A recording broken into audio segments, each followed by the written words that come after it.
It was a cold night. A cold, dark night. My kind of night. The kind of night where you just knew something had gone wrong. I hadn't had a case in months. A bit of a dry spell. But that's what happens even to the best private detective in the whole damn country.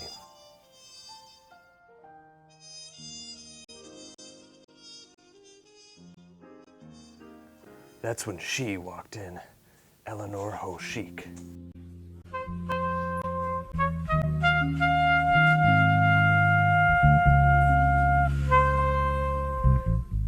I had never seen anything like her in my whole darn life. She was shuddering. Maybe it was the cold, but I got the feeling something else had her spooked, and I had to find out what it was. "How can I help you, madam?" And then she spoke. A voice so beautiful that the angels envied her. A voice so beautiful, I can't remember exactly what it was she said. What I do know is it was along the lines of, "Please, detective, I need your help." At the very least, I was intrigued. I took the case and drove the lady home. I was tired and she was worried what her husband would say, so I made like a scuttlebug and scuttled off.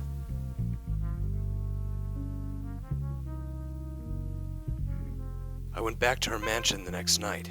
There was something strange in the air. It had something to do with her husband, Simon.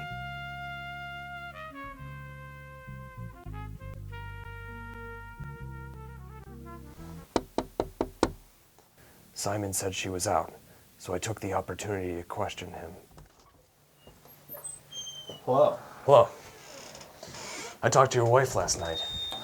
Now look, man, I'm a cop and I know how this works, but I don't want any trouble, okay? We'll see about that.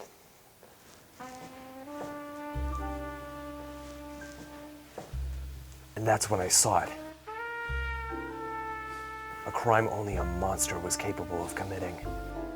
There lay probably dozens of Oreos, uncapped and licked clean. I nearly puked when I first saw it, but I had to get closer.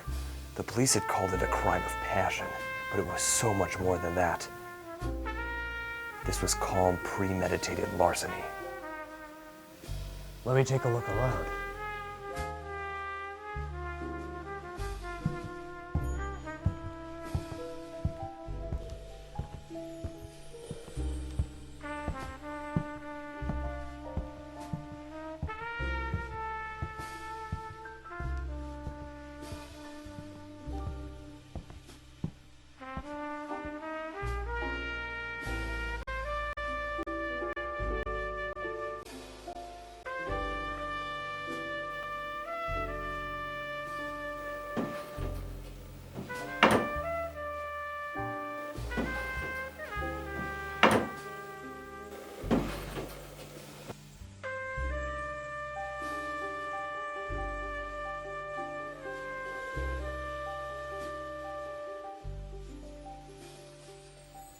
I think it's time that you leave.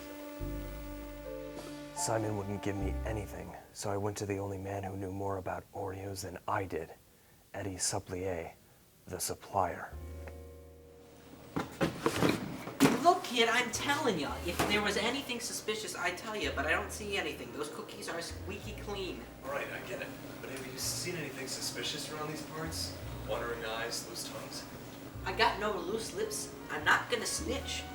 However, I would let a little slip for some compensation. All right, I get it.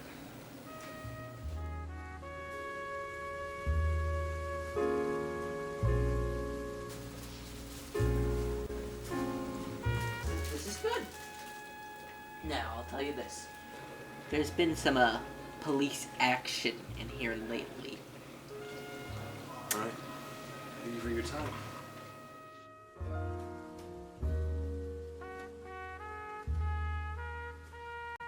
Suddenly, everything started to make sense to me. If the chief didn't send those officers to the warehouse, then it must have been the mob boss, Elton Abernacle. Which means that Albert Appleton had an alibi for the afternoon where the action of the accident happened, which of course led me to Madam H. Pilliford, aka the Bachelorette of Billows Boulevard. But she has been hiding out at Milton Tabernacle Ski Resort for the past few months. Then it hit me. The call I received from Henry Tomberry. If Henry's testimony was true and Tabitha Kerspally and Scurry was at the house the night of the 24th, then I only had one option left, E.M. Fillinger. Or so I thought. Fillinger had an alibi. He's been spending his nights tutoring little Willie the cabin boy for weeks.